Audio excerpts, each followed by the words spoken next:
I have these sugar maple leaves that were growing in my yard. This is the bottle formerly known as Sir Drips a Lot, but we got a new top for it. There we go.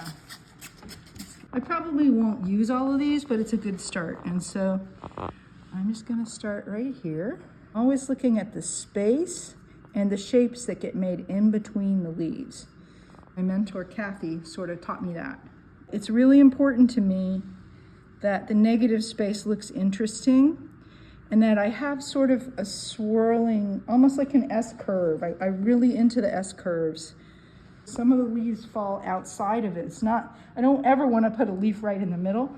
And I also always like to have some quiet space in the design. So the design that we do with these guys is just the way these look to me when they're growing in the wild. They usually come from a center and they sort of spread out. And so they have, I try to get that same feel of how they look to me when I'm out there in the woods enjoying them. And you know, everyone is going to be a little bit different because none of the ferns are exactly the same. I also usually like a little bit of S curve. You can see that's very intentional. Like I try to get, and this one I'm gonna curve it a little bit more. I really love those S curves. They just feed my soul somehow. I don't know why. There's lots of little nitpicky bits of this work, but in the end, I'm usually happy. So I like that. I feel very lucky that I get to do this. I feel so lucky. Some kind of printmaking roller, a brayer, I believe, that I've had for so long. I don't even really know what it was originally for, but it's my leaf roller, and it works very nicely because it's very flat. So now we're rolling these in, and you have to be careful not to squash the clay, because the edges are very vulnerable right now. Like if I push very hard, I can make a bad mark on the edges. So I'm just steamrolling this in.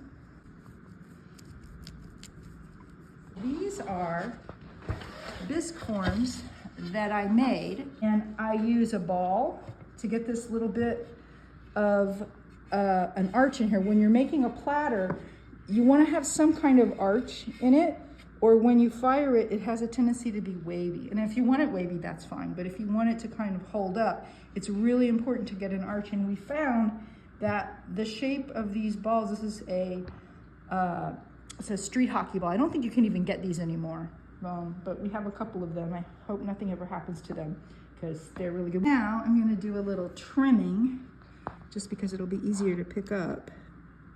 I'll check my edges and make sure they're not too sharp.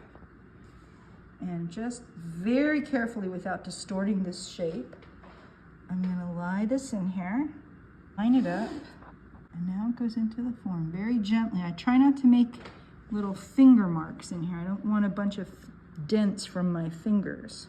When I can feel that it's sort of touching the form all the way around, then I can come in with the ball and roll this in. See that there is a little channel around most of them that comes from using a ball. And the reason that we do that is without it, they really tend to undulate. Clay has a little bit of a memory, and it remembers all the ways you've turned it when you're working with it. And so if you don't put some kind of arch in it to give it strength, it will really tend to go kind of like a potato chip. I'm going to carry these over to the spray booth for the most exciting part. I have to give this a good shake. And I have to take some precautions here because clay dust is very bad for your lungs. We are very cautious here. We try to follow all the safety precautions. Glasses, because I don't want to get that spray in my eyeballs.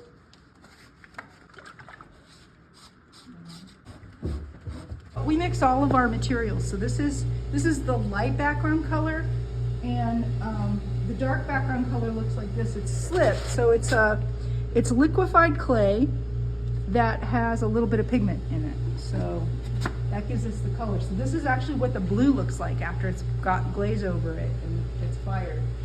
And this is what the tan color looks like.